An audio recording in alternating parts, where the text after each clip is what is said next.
So hi everyone, it's me Parsaj again, and for today's video is another road trip with my family.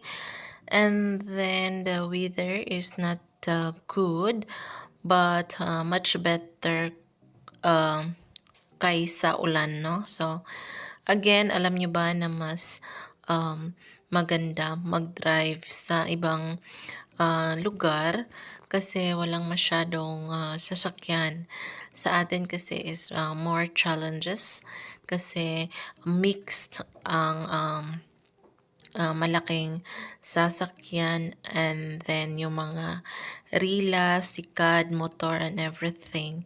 And yung mga tao nandyan sa gilid. So walang mga bike lane and tao lane. So dito is maganda kasi separate po yung tao at saka bike. Then, hindi naman lahat, but mostly kapag ka nasa sentro ka. Pero kung dito sa medyo lihit na lugar is bihira lang yung mga sasakyan, no?